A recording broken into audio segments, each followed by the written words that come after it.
Hello बच्चों, good morning. Welcome to JET point. JET point में आपका स्वागत है।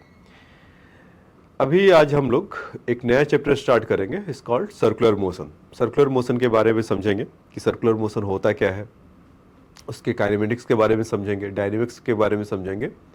अभी तक जो हमने लॉज ऑफ मोशन या जो फ्रिक्शन देख रखा है, उसका सर्कुलर मोशन के साथ क्या रिलेशन है, या कि अगर वहाँ पर फ्रिक्शन कब आ जाएगा, या फ्रिक्शन का इन्वॉल्वमेंट कैसे होगा कि जब वो कोई चीज़ सर्कुलर मोशन में हो। अगर देखा जाए तो सारा चीज़ सर्कुलर मोशन ही है, क्योंकि वो कैसे सर्कुलर मोशन कैसे है। अगर हम मूव करते हैं मतलब कि अगर हम इन जनरल, अगर आप रोड पे ऐसे ही जा रहे हैं, या यहाँ पर भी मैं वॉक भी कर रहा हूँ कुछ 1 मीटर 2 मीटर 3 मीटर 4 मीटर, तो अभी तो देखने में आपको लग रहा होगा क्या कि मैं सीधे जा रहा हूँ। या आप अगर साइकिल भी अपना चला रहे होंगे, बाइसाइकिल, या आप अपना मोटर बाइक चला रहे होंगे, या कोई व्हीकल है, कार चला रहे होंगे, तो सारा का सारा मोशन क्या होगा, सर्कुलर मोशन होगा। क्योंकि वो कैसे, इसलिए नहीं कि उसका व्हीकल का जो व्हील है वो घूम रहा होगा, या आपके बाइसाइकिल का जो रिम है वो घूम रहा होगा। वो तो सर्कुलर मोशन है ही है, उसका तो अलग चीज़ है, वो अलग डायनेमिक्स है। अगर आप यहाँ पर भी अर्थ के सरफेस पे अगर मूव कर रहे हैं, तो मैं कह रहा हूँ कि सर्कुलर मोशन है। ऐसा क्यों? ऐसा इसलिए बच्चों कि सर्कल जो स्फेयर का शेप है वो कैसा है, स्फेरिकल। तो ऑब्वियस सी बात है कि अगर जब आप इस पे कहीं मूव कर रहे होंगे यहाँ से, तो किसी पॉइंट के अबाउट आप क्या कर रहे होंगे, सर्कल में ही घूम रहे होंगे। सो दैट इज वाई मैंने बोला कि सर्कुलर मोशन है। तो एक तरह से आप देखेंगे कि दो तरह का दुनिया होता है। एक तो लीनियर मोशन वाला दुनिया है कि जहां पर चीजें सीधा सीधा जा रहा है, जो अभी तक आपने पढ़ते हुए आ रहे हैं कि इसका लेंथ इतना है, डिस्प्लेसमेंट इतना है, वेलोसिटी इतना है, एंगुलर एक्सेलरेशन इतना है, वगैरह वगैरह, जो कि आपने काइनेमेटिक्स में पूरे डिटेल में समझा था। सर्कुलर मोशन के लिए क्या है कि जब आप मतलब कि अगर मूव कर रहे होंगे तो सब कुछ यहाँ पर भी वही मिलेगा। यहाँ पर भी डिस्प्लेसमेंट होगा, यहाँ पर भी वेलोसिटी होगा, यहाँ पर भी एक्सेलरेट करेगा, लेकिन वो सर्कुलर में। तो इसीलिए मैंने कहा कि इसका अलग ही एक वर्ल्ड है, एक अलग ही दुनिया है। क्यों? क्योंकि अगर हम जितने भी मोशन अगर देखेंगे तो इन जनरल वो सब सर्कुलर मोशन में होगा और स्लैश रोटेशनल मोशन में होगा। Rotational motion is the different thing. Circular motion में वो चीज़ को अभी ग्रही करें, रोटेशनल के लिए वहाँ पर हमें बहुत कुछ समझना पड़ता है, तो उसके लिए अभी नहीं कर रहा हूँ। सर्कुलर मोशन के दो पार्ट है बेसिकली, एक काइनेमेटिक्स पार्ट है और एक डायनेमिक्स पार्ट है। काइनेमेटिक्स पार्ट क्या है कि जैसा भी मैंने बोला ना कि अगर आप लीनियर मोशन भी जा रहे हैं, linear motion is translational motion अगर आप करते हैं, तो वो चीज भी वो सर्कुलर मोशन में कन्वर्ट, मतलब वो पार्ट उसका है। क्यों? क्योंकि अभी इसका बताया कि अर्थ कैसा है, स्फेरिकल है। तो हम जहां यहाँ पर कहीं भी रहते हैं तो ये कैसा है मोशन, मतलब कि ये कैसा मोशन है, मतलब लीनियर मोशन है, तो उसको मैंने बोला कि सर्कुलर मोशन है। एक बात तो हो गया। तो अच्छा, इसका ओरिजिन क्या है, मतलब ऐसा क्यों, ये हर जगह होगा क्या? कि मान लीजिए कि रॉकेट भी अगर अभी चंद्रयान लॉन्च किया ऊपर की तरफ ऐसे, तो जा रहा था तो गोल घूमते घूमते जा रहा था। आप देख रहे होंगे उसका ट्रैजेक्टरी, पहले अर्थ का ही चक्कर लगाया लोअर रेडियस पे, फिर लार्जर रेडियस पे, फिर जाते जाते फिर उसके मून के पास जब पहुंचा तो फिर वहां से वहां निकल गया। तो खैर, हमारा जो सोलर सिस्टम है वो कैसा है, मतलब सेंटर में है सन, और चारों तरफ जितने भी प्लेनेट है चक्कर काटते रहते हैं, जिसमें से हम अर्थ भी उसको चक्कर काटते रहते हैं, और मून हमारा चक्कर काटते रहता है। तो इस तरह से आप देखेंगे कि जितना भी इसका ओरिजिन है सबका सर्कुलर मोशन का है, तो इसलिए आप कह सकते हैं कि सर्कुलर मोशन है। एक चीज तो ये हुआ, ये तो मैक्रो लेवल पे हुआ। माइक्रो लेवल पे समझिए कि ठीक है बहुत बड़ा होगा तब इसलिए ऐसा होगा। एटम के अंदर जो न्यूक्लियस है, तो न्यूक्लियस के चारों तरफ क्या करता है, इलेक्ट्रॉन भी चक्कर काटते रहता है, तो उसमें भी वो कैसा मोशन हो रहा है, सर्कुलर मोशन ही हो रहा है। So that is why macro से माइक्रो लेवल पे जाएंगे, every motion is circular motion, ऐसा कहना थोड़ा गलत हो जाएगा। मतलब कि कहीं ना कहीं साइंस में उस एरर के लिए जगह होता है, तो उस एवरी को हटाकर इन जनरल कर देते हैं कि generally motions are in the circular motion, ऐसा। ठीक है, तो ये तो हमारा सर्कुलर मोशन को आपको बताया कि होता क्या है, और उसका काइनेमेटिक्स वाला पार्ट बताया। काइनेमेटिक्स इसलिए कि जैसे ही, क्योंकि उसका जो अभी लीनियर मोशन का एक वर्ल्ड है, तो सेम सर्कुलर मोशन का वर्ल्ड होगा। तो अभी जैसे मैंने बोला कि डिस्प्लेसमेंट, वेलोसिटी और एक्सेलरेशन अगर लीनियर मोशन के लिए है, तो सेम चीज आपका एंगुलर मोशन के लिए भी होगा, मींस सर्कुलर मोशन के लिए भी होगा। उसका भी एंगुलर डिस्प्लेसमेंट होगा, एंगुलर वेलोसिटी होगा और एंगुलर एक्सेलरेशन होगा, एक चीज। दूसरा कि इसका डायनेमिक्स में क्या काम कर रहा है। तो जैसे कि आप अगर आपने देखा ही फ्रिक्शन के पिछले चैप्टर में कि अगर आप उसको मूव, अगर कोई चीज अगर होता है तो ड्यू टू फ्रिक्शन के चलते होता है। तो अगर आप सीधा सीधा जा रहे थे तब भी हो रहा था, फ्रिक्शन लग रहा था, लेकिन अचानक से अगर आप टर्न ले लें, जैसे कि अगर मोशन इस तरह का है, ये सर्कुलर मोशन है, इनको वेलकम कर लेते हैं। जैसे मान लीजिए कि इस तरह का एक मोशन है, ऐसा सीधा आप जा रहे थे इस तरह से, और अचानक से अगर ये टर्न होकर फिर ऐसे सीधा जा रहे थे, ऐसा टर्न या ऐसा टर्न, तो अब इसका आप एरो देखेंगे तो ऐसा, और फिर उसके बाद ऐसा सीधा, ऐसा जाकर ऐसा, फिर आप हो रहे सर्कुलर मोशन का ऐसा टर्न हो रहा है। तो ये जो टर्न हो रहा होगा तो कहीं ना कहीं इसका तो सेंटर होगा ना बच्चों, इसका, और ये जो थोड़ा सा पार्ट का टर्न लिया ऐसा, तो इसका यहाँ पर सेंटर होगा, ओ डैश और ओ, इस तरह का, इसका रेडियस आर होगा, इसका रेडियस आर होगा। तो अगर आप मूव कर रहे होंगे तो देखो लीनियर मोशन में सीधा सीधा जा रहा था, हल्का सा टर्न किया। अच्छा, एक चीज और होगा कि जब आप हल्का सा टर्न ले रहे हैं इधर या उधर की तरफ, तो आप साइकिल करते समय, खुद का भी एक्सपीरियंस है, बहुत लोग आप लोग में से अगर बाइक स्कूटी वगैरह चला रहे होंगे या कार भी कुछ लोग सीख गए होंगे चलाना, तो जब आप मूव कर रहे होते हैं तो जैसे ही टर्न अगर होता है, मान लो आप चला रहे हो नहीं चला रहे हो, पीछे बैठे भी हो ऑटो में या रिक्शा में या अपने कार में या कहीं भी बाइक में, तो आप देखते होंगे थोड़ी देर के लिए आप होल्ड पकड़ लेते हो अचानक से। क्यों?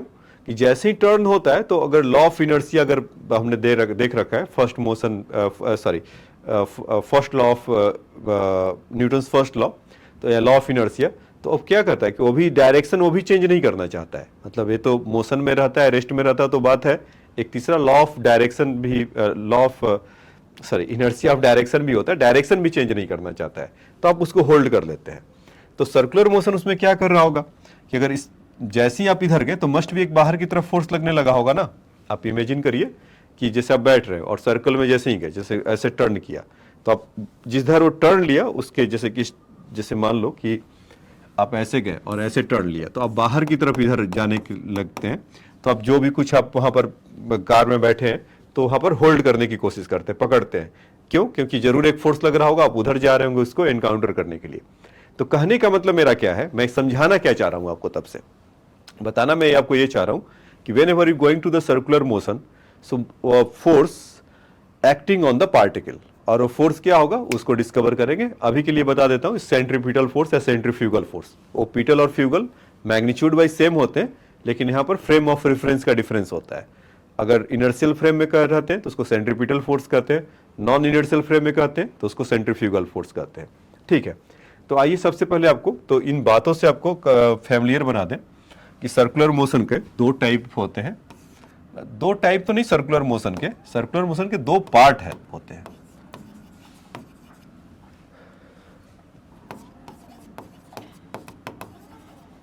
एक उसका काइनेमेटिक्स,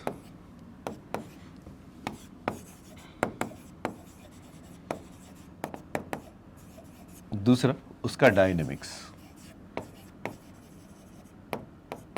जैसा कि आपको काइनेमेटिक्स में सिखाया था कि यहाँ पर काइनेमेटिक्स वाले पार्ट में कि उसका एक्सेलरेशन इतना है, या मतलब not acceleration, angular acceleration, angular velocity, angular displacement, तो वो क्यों है इतना, इससे क्यों मूव कर रहा है, तो इसका कॉज नहीं पूछा जाएगा। जो आपने काइनेमेटिक्स में किया था एज इट इज यहाँ पर भी करेंगे।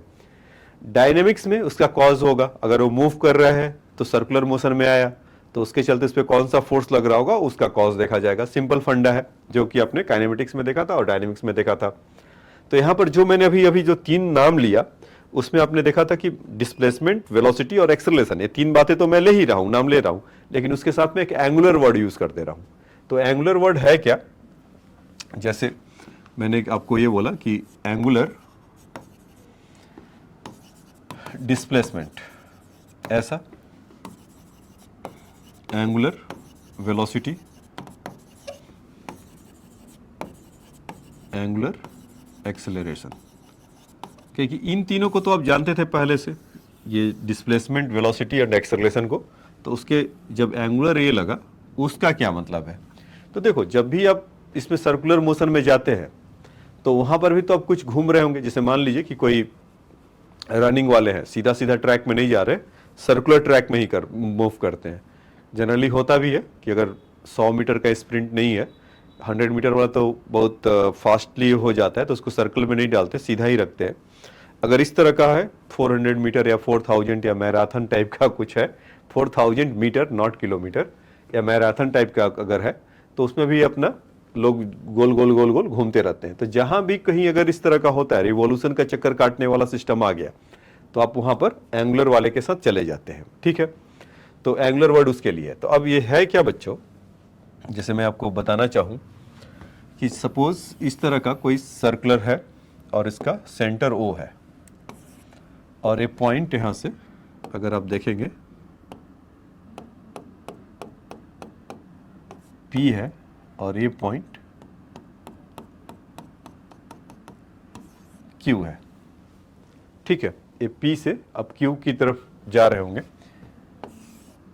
यहां से यहां तक, तो कुछ आप एंगल मेजर इसमें गए होंगे P से Q जाने में। तो ये तो एक आर्क जो भी होगा उसका लेंथ, तो आप कहें कि इतना चले, तो इतना तो चले, ठीक है, स्ट्रेट, मतलब कि अगर मान लीजिए कि अर्थ के साइज का स्फीयर है, तो अगर इतना चले तो इतना तो खैर बहुत हो गया।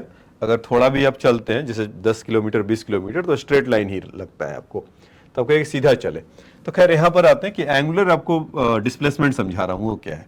जैसे सपोज P से Q चले और आपको उसमें T टाइम लगा, सपोज T इक्वल टू 0 से चले थे और T इक्वल टू T पर यहाँ पर पहुँच रहे हैं, तो उसमें आपने थीटा एंगल मेजर किया। तो अब पूछा जाता है कि थीटा क्या है, तो इस थीटा क्या है का आंसर तो बहुत सिंपल है। इसका होता है इसका कि arc equal to theta into radius, ये होता है। इसी को अगर हम जनरलाइज करते हैं, सपोज अगर थीटा आप इतना घूम गए, थीटा अगर 360 घूम गए, मतलब 360 डिग्री का मतलब ये तो समझ में आता है ना, 1 डिग्री इक्वल टू π/180 होता है बच्चों। तो उस हिसाब से 360 डिग्री इक्वल टू कितना हो जाएगा, 2π। देखिए इसको, तो थीटा अगर पूरा घूम गए तो 2π, और आर तो कहेंगे पूरा घूम गए तो आपने सरकमफरेंस ही मेजर कर लिया, एस। ये तो बचपन से सीखते आ रहे थे, एस इक्वल टू 2πr होता है। तो उसी चीज को arc equal to theta into r, अगर छोटे पार्ट को कर ले तो इतना ही होगा, arc equal to theta into r. ठीक है बच्चों, तो ये हमारा इसके लिए है। तो इसको थीटा को जो हम अभी आर्क क्या था, अगर लीनियर अगर पूरा है, अगर थीटा का वैल्यू थोड़ा कम है, तो आर्क अगर हम मान लेते हैं कि लीनियर मोशन में है, तो उसका लेंथ था, तो उसको क्या बोलेंगे, डिस्प्लेसमेंट। ठीक है, इसके लिए आर्क लेंथ वाले के लिए, तो यहां से थीटा इक्वल टू कितना हो जाएगा, arc by displacement into displacement by r. तो इसको बोलते हैं angular displacement, angular displacement theta को। तो बस या तो सिंपल आप theta equal to displacement by r, या सिंपल कि r equal to theta into r, इस पे फोकस रखिए अपने आप को। ठीक है, तो जैसे मैं बोल रहा था कि P से Q में जाने में आपको अगर कुछ टाइम T लग रहा था, तो अब ये सोचो कि बहुत छोटे टाइम के लिए अगर जाए, मतलब कि ये जो T है, या यहाँ से टाइम इंटरवल जो है डेल्टा T, अगर वो बहुत शॉर्ट हो, या डेल्टा T के लिए पहले देखते हैं तो क्या होगा। तो यहाँ से आप कह सकते हैं ना कि उस समय उसका मेजर भी, एंगल भी कितना मेजर करेगा, डेल्टा थीटा, ऐसा कुछ मेजर करेगा क्या। तो और उस समय आर्क का भी जो लेंथ है, इसको आर्क को अगर सपोज डिस्प्लेसमेंट को S/R कर लेते हैं, ऐसा, मतलब मैं ये समझाने की कोशिश कर रहा हूँ बच्चों आपको कि ये तो arc equal to theta into r लिखा, तो आर्क इक्वल टू अगर S है तो थीटा इंटू आर। तो मैं क्या कर रहा हूँ कि सर्कल आप यहाँ से ऐसा बना लेते हैं, ऐसा, और यहाँ से इसका रेडियस सपोज आर है, और इस पॉइंट P से Q, यही था ना वो कि T टाइम अगर चल रहे थे, सपोज कि अगर डेल्टा T टाइम में है, तो ये वाला आर्क कुछ ऐसा होगा। तो आर्क इक्वल टू उस केस में डेल्टा S अगर जा रहे होंगे तो यहाँ से कितना होगा, डेल्टा थीटा होगा, यही मेजर कर रहे होंगे, और उसको ये टाइम कितने में कर रहा होगा, डेल्टा T में। तो अगर इन दोनों को डेल्टा टी से डिवाइड कर दे, ठीक है, तो delta S by delta T, ये तो आप जानते थे वेलोसिटी, मतलब किसी भी अब पोजीशन आपका चेंज होता है विथ रिस्पेक्ट टू टाइम तो क्या होता है velocity, so that much of velocity. So delta theta by delta, तो एक नया क्वांटिटी मिलेगा is called omega into r. So basically v is equal to omega r, ये आपको बताना था। सो v तो नॉर्मल वेलोसिटी हो गया, और अभी अभी जो आपको एक वर्ड सिखाया था एंगुलर, तो इसको क्या बोलेंगे, एंगुलर वेलोसिटी, एंगुलर वेलोसिटी, ठीक है। तो v equal to omega r. तो इसको अगर डिफ्रेंशिएट, ये हुआ, और दूसरी भाषा में आप इसको ऐसे भी लिख सकते हैं कि सपोज जो आपको सिखाया गया था काइनेमेटिक्स में delta T tend to zero, तो delta S by delta T, इस लिमिट अगर यहाँ भी लगा दें delta T tend to zero, तो delta theta by delta T into R, ऐसा। तो देखो डेल्टा टी अगर बहुत कम समय होगा तो उस समय डिस्टेंस भी क्या होगा, बहुत कम होगा, तो इसको हम ऐसे लिखते थे D S by D t, और यही होता था हमारा इंस्टेंटेनियस वेलोसिटी। तो यहाँ भी क्या होगा, D theta by D T into R, और D S by D T become V हो गया, और D theta by D T omega हो गया।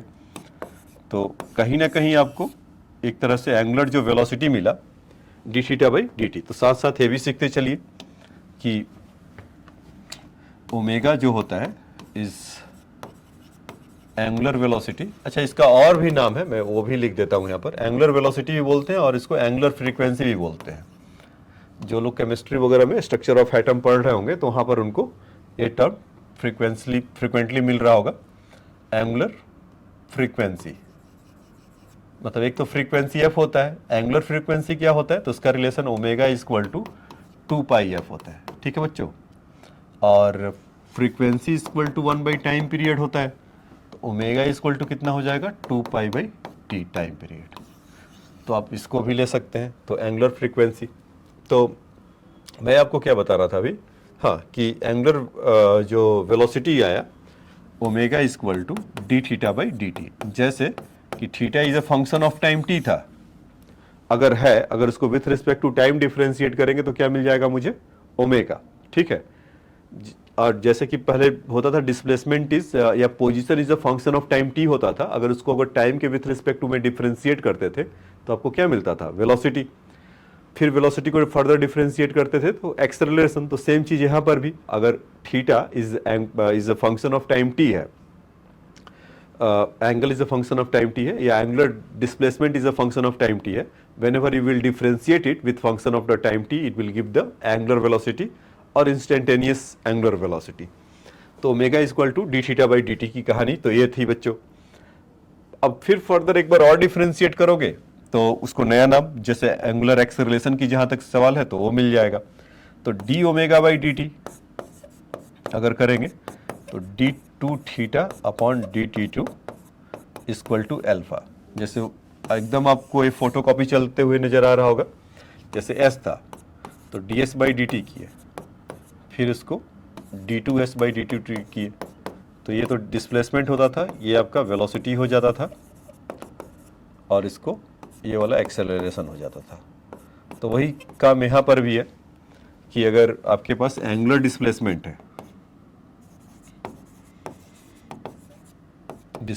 है और उसको आप डिफरेंशिएट करते हैं विथ रिस्पेक्ट टू टाइम, तो एंगुलर डिस्प्लेसमेंट से क्या मिल जाएगा, एंगुलर वेलोसिटी, ठीक है। और उसको फिर से डिफरेंशिएट अगर करेंगे तो क्या मिल जाएगा, एंगुलर एक्सेलरेशन, ऐसा। एंगुलर डिस्प्लेसमेंट को डिफरेंशिएट किया तो एंगुलर वेलोसिटी, एंगुलर वेलोसिटी को डिफरेंशिएट किया तो एंगुलर एक्सेलरेशन, इस तरह का होगा, ठीक है। तो ये तो आपने तो अल्फा का भी आपने यहाँ देख लिया होगा। तो अभी आपको क्या क्या मिला, देखिए, एक तो आपको आर के equal to theta into r मिला था, और दूसरा v equal to omega into r मिला। अगर फिर से इसको अगर डिफरेंस, मतलब कि v equal to omega r अगर करें और इसको भी टाइम टी से डिवाइड कर दें, वी बाई टी, और या तो आप सीधा भी आप लिख सकते हैं, इतना तो आपको अब जानकारी हो ही गया है, d v by D t भी अगर आप करें d omega by D t, और थ्रू आउट द सर्कल का रेडियस अगर r है, अच्छा ये r कांस्टेंट होता है, रेडियस कांस्टेंट होता है, ये होता भी है नहीं भी होता है, मीन्स कि कब होता है जब यूनिफॉर्म सर्कुलर मोशन होता है। यूनिफॉर्म सर्कुलर मोशन का मतलब ठीक इस तरह का परफेक्ट सर्कल, परफेक्ट है, ठीक है, नहीं है तो मान लेते हैं कि r है। और जब इस तरह का अगर है तो देखो r यहाँ पर ऐसा है और ये इस तरह का है, मतलब इलिप्स, मतलब सर्कल और इलिप्स में यही डिफरेंस होता है ना, वहां पर radius through out the circle में फिक्स होते हैं और इलिप्स में क्या होता है, मेजर और माइनर एक्सिस होता है, तो जिसके चलते रेडियस उसका कीप वेरिंग करते रहता है, तो इस चलते उसको नॉन यूनिफॉर्म सर्कुलर मोशन भी बोलते हैं। तो खैर वो जब आएगा तब बताएंगे आपको, या मैथ में कुछ लोग सीखे होंगे तब के लिए है। तो यहाँ पर इस अभी ये मान रहे हैं कि मान लो वेरिएबल है भी, अगर एक बार को वेरिएबल है भी, अब इसका मतलब ये फॉर्मूला वहां काम नहीं करेगा, बिल्कुल काम करेगा। उस पॉइंट पर, पर्टिकुलर पॉइंट पर उसका वेलोसिटी v हो और उस समय का रेडियस r हो, जैसे कि इस तरह का मान लो स्पाइरल टाइप का है, ऐसे ऐसे घूम रहे हैं, तो इसका रेडियस देखो कि चेंज कर रहा होगा, तो जब इस समय का रेडियस r है तो उस समय का कुछ वेलोसिटी होगा, तो उसके लिए है, तो वो ऐसा बात है। तो यहां से dv/dt करेंगे तो कितना हो जाएगा a, और यहां से इसका अल्फा इंटू r ऐसा मिल जाएगा, तो a equal to alpha r। तो यहाँ पर आपका acceleration equal to alpha into r। तो एक चीज आपने इसमें नोटिस किया होगा कि आर्क मतलब डिस्प्लेसमेंट, वेलोसिटी और acceleration equal to r times, सब में r कॉमन है, ये वाला चीज r सब में कॉमन है ना, तो रेडियस टाइप आप मल्टीप्लाई करेंगे तो angular displacement into radius is displacement, angular velocity times radius is velocity, angular acceleration times radius is your acceleration, linear acceleration. तो इसमें अच्छा इसका क्या मतलब है कि आर्क है, जैसे मान लीजिए कि आप सीधा जाते हैं, तो ये तो अच्छा किसी मतलब कि सर्कल में आप कितना एंगल आप मूव करते हैं तो वही तो आपका एंगुलर डिस्प्लेसमेंट हुआ। जैसे ये थीटा का वैल्यू क्या है, जैसे मान लीजिए कि यहाँ पर है और आप यहाँ से यहाँ तक कैसे जाते हैं 60 डिग्री, तो यहाँ पर एंगुलर डिस्प्लेसमेंट कितना होगा, π/3 यही होगा।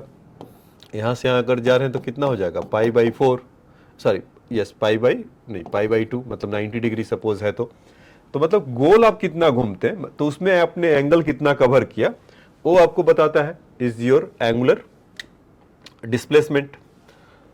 जैसे फैन है तो अगर 1 सेकंड में अगर नोटिस करिए कि 1 सेकंड में कितना घूमा, तो 4-5 कई बार घूम जाता है 1 सेकंड में, क्योंकि बहुत फास्ट रहता है।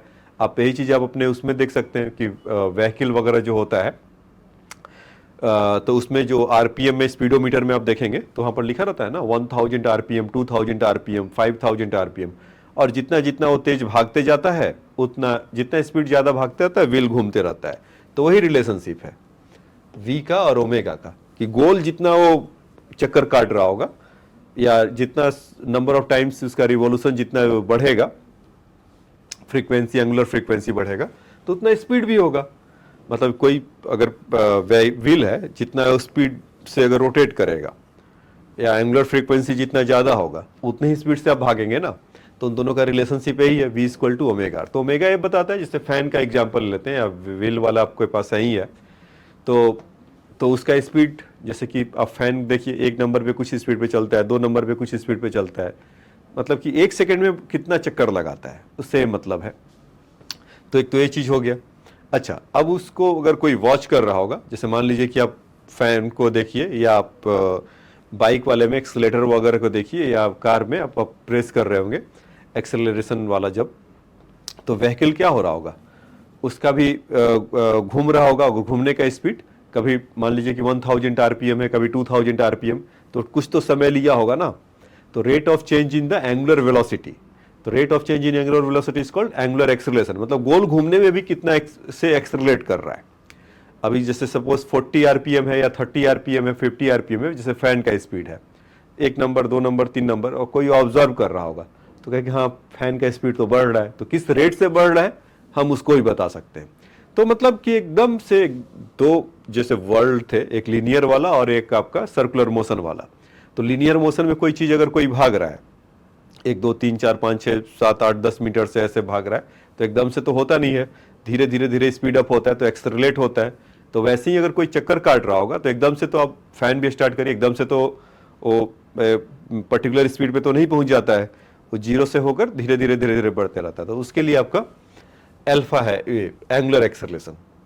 तो ये बात समझ में आया क्या कि ए इक्वल टू अल्फा आर। तो इन दोनों में आपका ये रिलेशन था कि आर की इक्वल टू क्या होता है और theta into r, angular velocity equal to क्या, वेलोसिटी इक्वल टू क्या होता है angular velocity into r, acceleration equal to क्या होता है अल्फा इंटू आर।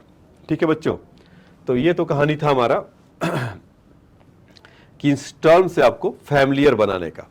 ठीक है, तो अब इसका दूसरा पार्ट है, इसमें जो आएगा, हाँ जो मैं आपको यहां से अभी जो एग्जांपल दे रहा था कि ये चीज,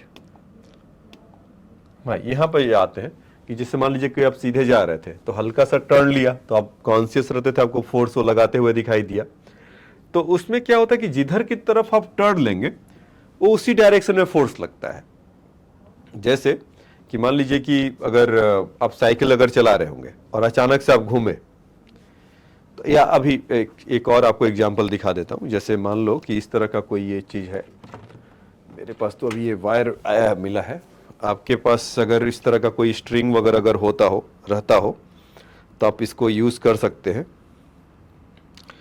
जैसे मान लीजिए कि ये इस तरह का है ऐसा, और आप इसको ऐसे ऐसे गोल गोल ऐसे घुमा रहे हो इसको ऐसे, तो और आप अपना करके देख सकते हैं घर वगैरह में भी, और इसको बहुत स्पीड से ऐसे ऐसे घुमा दें इस तरह से, और बहुत स्पीड से है, और इसको स्लो डाउन अगर करना हो तो इसमें आप नोटिस करेंगे, आप अपने आप कोई भी चार्जर वगैरह है तो उसको भी आप देख सकते हैं कि एक तरह से आप होल्ड कर लीजिए और थोड़ा धीरे धीरे धीरे धीरे करके घुमा के देखिए।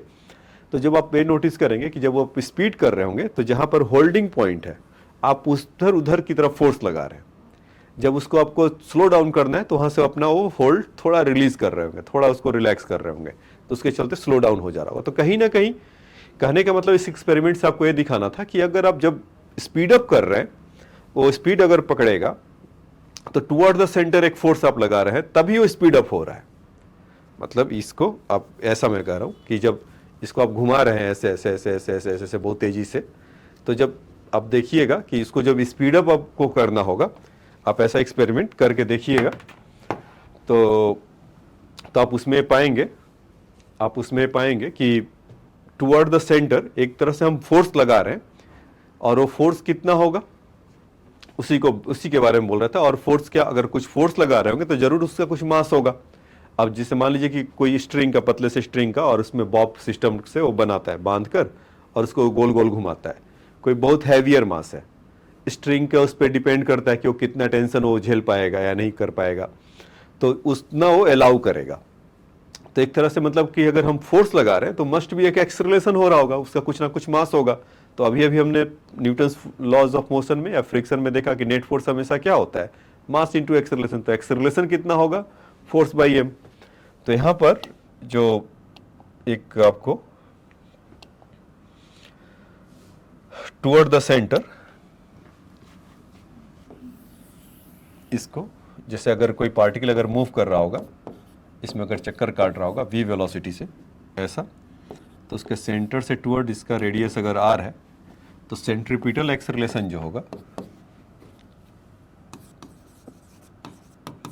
सेंट्रीपिटल का मतलब समझते हैं आप लोग? बहुत लोग हाँ बोल रहे हैं। तो जो लोग हाँ बोल रहे हैं तो उनको ये कहना चाह रहे हैं कि सेंट्रीपिटल का मतलब सेंटर और पीटल टुवर्ड्स, तो मतलब टुवर्ड द सेंटर। इस सेंट्रीपिटल एक्सेलरेशन का 3 नाम है। एक तो सेंट्रीपिटल इटसेल्फ जो कर रहा है टुवर्ड द सेंटर, या उसको रेडियल एक्सेलरेशन भी बोलते हैं। रेडियल एक्सेलरेशन क्यों? क्योंकि toward the along the radius रहता है। और इसका दूसरा नाम है नॉर्मल, तो नॉर्मल एक्सेलरेशन भी इसको बोलते हैं। तीनों एक ही का नाम है। तो नॉर्मल ये नहीं कि अब नॉर्मल वाले से अलग है मतलब कि लीनियर और एबनॉर्मल। लीनियर एक्सेलरेशन तो कुछ इसका यहाँ पर रहेगा, तो खैर वो तो अलग चीज़ है, वो बताऊंगा जो यूनिफॉर्म और नॉन यूनिफॉर्म सर्कुलर मोशन होता है तब के लिए। ये बच्चों रेडियल एक्सेलरेशन या नॉर्मल एक्सेलरेशन, मतलब नॉर्मल इसलिए कि आप ये तो सर्कल में पढ़ा होगा ना कि रेडियस और टेंजेंट के बीच में हमेशा क्या होता है, 90 डिग्री होता है। ये वाला ये एंगल हमेशा 90 डिग्री होता है। तो v वेलोसिटी से जब हम अगर जा रहे हैं तो यहाँ पर एक टुवर्ड द सेंटर की तरफ सेंट्रीपिटल एक्सेलरेशन होगा इसका v²/r। तो अभी मैं आपको इसका डेरिवेशन तो नहीं बता रहा हूँ, और डेरिवेशन कहीं पूछा भी नहीं जाता है इसका, सिंपल इसका v² r ऐसा रहता है। तो centripetal acceleration equal to v²/r हुआ, तो सेंट्रीपिटल फोर्स इक्वल टू कितना होगा, मास टाइम्स इनटू सेंट्रीपिटल फोर्स, तो सेंट्रीपिटल एक्सेलरेशन तो mv²/r। तो फ्रीक्वेंटली देखते होंगे ये आता होगा, या आपको जब यूनिट एंड डायमेंशन में कराया होगा तो एक आध इस पे क्वेश्चन भी कराया होगा। तो जब इसका जब फोर्स इन्वॉल्व हो जाएगा तब इसका डायनेमिक्स में देखेंगे। तो अभी तो हमें इसका खास काम है नहीं, अभी तो हम लोग क्या कर रहे हैं, इसके काइनेमेटिक्स वाले पार्ट पे चर्चा कर रहे हैं कि v = ω, मतलब अभी तो आपको सिंपल जो वर्ड्स हैं उससे फैमिलियर करा रहा था इसमें। तो सेंट्रीपिटल एक्सेलरेशन इक्वल टू ये आपका कहाँ गया, v²/r। अच्छा, इसी चीज को ऐसे भी लिखते हैं, सेंट्रीपिटल एक्सेलरेशन को AC = ω² r। हाँ, ये वही लिखने गया था मैं यहाँ पे कि सेंट्रीपिटल एक्सेलरेशन, आप अपने तर्कस में एक और तीर यहाँ पर चाहे तो डाल सकते हैं, centripetal acceleration equal to v²/r, और v²/r इक्वल टू ω² r, ऐसा इसको लिख सकते हैं। क्या कि ये कब हुआ, तो ये तब हुआ बच्चों कि इसमें क्या करेंगे कि v²/r है तो r का मल्टीप्लाई डिवाइड कर लीजिए, तो कितना हो गया v²/r² इंटू r। तो इसको क्या लिख सकते हैं, v/r का होल स्क्वायर इंटू r। तो v/r, v = ω होता है, तो ω इक्वल टू कितना हो जाएगा v/r। तो यहाँ से v/r हो गया, तो ये कितना हो गया, v/r इज ω² इंटू r। तो ये हमारा सेंट्रीपिटल एक्सेलरेशन है ω² इंटू r। तो हम इसको फ्रीक्वेंटली इसको ले सकते हैं कि v²/r हो और ω हो। एक का चीज़ और आपको बता देता हूँ कि अगले क्लास में मुझे आसानी होगा ये चीज़ें समझाने में, कि जैसे कि क्या होता है कि आपका इस पे और बता देता हूँ, अभी बताया भी रहा था जैसे कि एंगुलर वेलोसिटी होता है, तो एंगुलर वेलोसिटी क्या होता है, ओमेगा, ऐसा हम यही जानते हैं ना। और इसका वैल्यू और मैं इसको क्या बोल रहा था कि एंगुलर वेलोसिटी है, इसको एंगुलर फ्रीक्वेंसी भी बोलते हैं।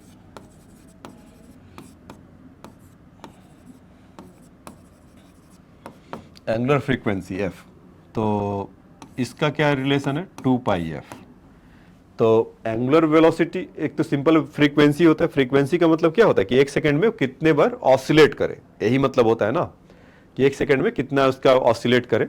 तो फ्रीक्वेंसी कैसा भी हो सकता है, सर्कुलर हो सकता है या कुछ होता है, लेकिन इस केस में वो एंगुलर ही देखेंगे कि मतलब वो सर्कुलर मोशन में कर रहा है, मतलब पाथ अपना रिट्रेस कर रहा होगा इन सर्कुलर मोशन में, क्योंकि फ्रीक्वेंसी कुछ भी हो सकता है, जैसे अभी इस तरह का मैं कर रहा हूँ, ऊपर नीचे, मतलब आगे पीछे ऊपर नीचे इस तरह का।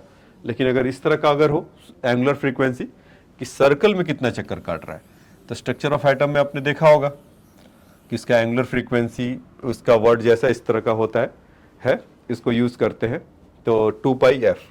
और f फ्रीक्वेंसी इक्वल टू क्या होता है बच्चों, 1 टाइम पीरियड। तो ओमेगा इक्वल टू 2πf तो होता है, और साथ साथ ये भी हो जाएगा 2π/t।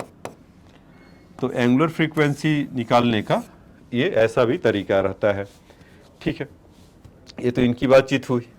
अच्छा, अब देखिए कि जो ये कैसे अलग है, आपको कैसे समझ में आएगा, क्योंकि लिनियर वाला जो वर्ल्ड है तो वहाँ पर डिस्प्लेसमेंट, वेलोसिटी और एक्सेलरेशन है। इसके लिए तो चलो ठीक है, angular velocity, angular displacement, angular velocity, angular acceleration, ये तीन चीज है। लेकिन how will you identify in the problem, in question में कैसे देखेंगे। तो एंगुलर जो आपको इसके लिए थीटा के लिए एक बताया गया होगा कि किसमें मेजर करते हैं, रेडियन में, ना कि डिग्री में। मतलब डिग्री में अगर कोई बोलता है 360 डिग्री है तो उसका मतलब क्या है 2π, कोई कहता है 60 डिग्री चला तो इसका मतलब क्या है π/3। तो मतलब जो भी मैं डिग्री बोल रहा हूँ उसको फटाफट मन ही मन उसको कैलकुलेट कर ले रहा हूँ इसमें, मतलब ऐसा कि एंगुलर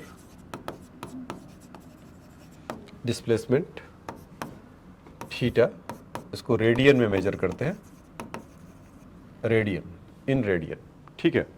अगर डिग्री भी है, जैसे सपोज 360 डिग्री है तो इक्वल टू 2π। और अभी जो पीछे कहीं लिखा था मैंने कि 1 degree equal to pi by 180, ऐसा रेडियन होगा, नॉट डिग्री, रेड। जैसे मान लीजिए कि 60 डिग्री है ना, तो पाई बाई 180, तो इतना रेड अगर होगा तो नहीं, 1 डिग्री इक्वल टू है, तो सॉरी,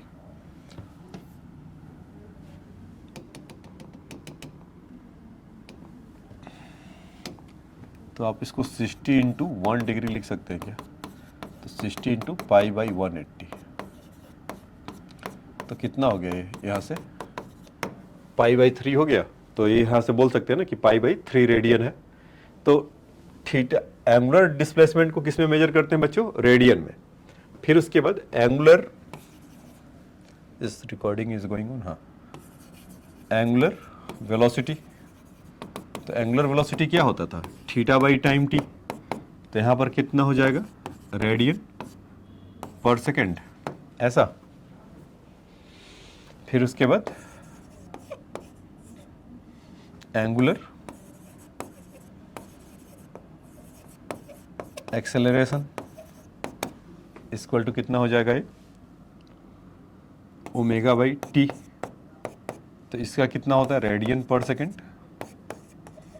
अपॉन सेकेंड, तो कितना हो जाएगा? रेडियन पर सेकेंड स्क्वायर। ये चीज़ें इसके लिए होगा। तो इसको अगर आपको देखना जानना होगा तो रेडियन पर सेकेंड स्क्वायर और उसका सिंपल रेडियन। अब देख लीजिए कि काइनेमेटिक्स से ही रिलेटेड, कि जैसे कि ये तो वर्ड से आप लोग फेमिलियर हो गए कि हमारा जो वर्ड था, जो हमारा रिकॉर्डिंग है, जो हमारा एंगुलर डिस्प्लेसमेंट क्या था, एंगुलर वेलोसिटी क्या था और एंगुलर एक्सेलरेशन क्या था, इससे अपने परिचित हो गए। मतलब कि arc equal to theta into R और omega equal to sorry V equal to omega into R और alpha A equal to alpha into R. ये तीन चीज़ तो हो गया। तो अभी जैसे देखिए कि v इक्वल टू काइनेमेटिक्स अगर हम इसका देखेंगे तो v equal to u plus a t, s equal to u t plus half a t square और v square equal to u square plus 2as। तो यहाँ पर भी सिमिलर उसके लिए होगा। तो v के लिए तो सबसे पहले ओमेगा देख सकते हैं और u के लिए ओमेगा नॉट, जैसे यहाँ पर होता था ना फाइनल वेलोसिटी और u is the initial velocity. तो इनिशियल एंगुलर वेलोसिटी और ओमेगा आपका केवल एंगुलर वेलोसिटी, और a के जगह पर अल्फा, t तो t में ही रहेगा, इसमें तो एग्जैक्टली सेम रहेगा, इसमें कोई अंतर नहीं है, और s के जगह पे theta, s is change to theta. तो आपका इक्वेशन क्या मिलेगा? ओमेगा इक्वल टू यू के जगह पे omega naught plus alpha T. मैं इसको भी प्रूफ करके आपको दिखाऊंगा, जैसे इसको प्रूफ करके दिखाया था। Theta equal to omega naught T plus 1/2 alpha T square, फिर omega square equal to omega naught square plus 2 alpha theta. तो ये तीन इक्वेशन हैं आपको समझने के लिए। ठीक है बच्चों, तो इसी पर हम जब नेक्स्ट क्लास में जब मिलेंगे तो इसी के आसपास हम लोग चर्चा करेंगे कि ये सब होता क्या है। तो आज के इस लेक्चर में बस इतना ही अभी छोड़ देते हैं कि इस लेक्चर में आपको अभी ये समझाया मैंने कि सर्कुलर मोशन होता क्या है, और सर्कुलर मोशन से जो इसका एक अपना ही एक वर्ल्ड है कि जो रिलेटेड जो उससे टर्म है कि एंगुलर का क्या मतलब था इस सर्कुलर मोशन के लिए। मतलब कि एक तो नॉर्मल लीनियर होता है ट्रांसलेशनल और इसका रोटेशनल, तो इसके लिए एंगुलर वर्ड यूज करते हैं। तो angular displacement, angular velocity and angular acceleration, और एंगुलर वेलोसिटी के अंदर भी उसमें हमने देखा कि उसका क्या मतलब है, एंगुलर फ्रीक्वेंसी भी बोलते हैं, इसका यूनिट क्या होता था। फिर उसके बाद सेंट्रीपिटल एक्सेलरेशन। ये हमने 4-5 बातें आपको समझाया, और साथ ही साथ एक काइनेमेटिक्स के जो 3 इक्वेशन मेरे पीछे जो लिखे हुए ये चीज, ये वाला सॉरी, तो ये कहाँ से आया, इसमें क्या है। तो जब हम नेक्स्ट क्लास में जब मिलेंगे तो कुछ ये जो इन 3 बेसिक कॉन्सेप्ट है plus centripetal acceleration omega square r कह लीजिए या वी स्क्वायर बाई आर, इन सबों पे हम लोग बात करेंगे कि इन सबों पे आपको अच्छे से आपके दिमाग में क्वेश्चन के थ्रू, प्रॉब्लम के थ्रू आपके दिमाग में एकदम से फिट करा दिया जाएगा। और फिर इस तीन इक्वेशन का यूज़ क्या है, कैसे इसको यूज़ करते हैं, वो पहले तो इसको डिराइव करवाऊंगा आपको और फिर एक एक करके आपको उसको समझाएंगे।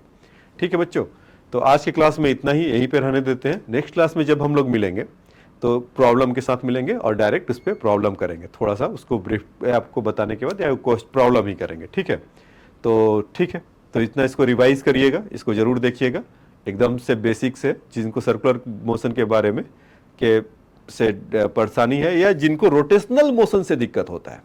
जैसे फिजिक्स के अंदर किसी से पूछिए कि मुश्किल टॉपिक क्या है तो बोलते हैं रोटेशनल मोशन, तो बेसिकली इसका प्री स्टार्ट है ये। काइनेमेटिक्स को समझ लीजिए, डायनेमिक्स अपने आप समझ में आ जाएगा। ठीक है, तो आज का भी इतना ही, इसको ऑफ करते हैं। Thanks for your time.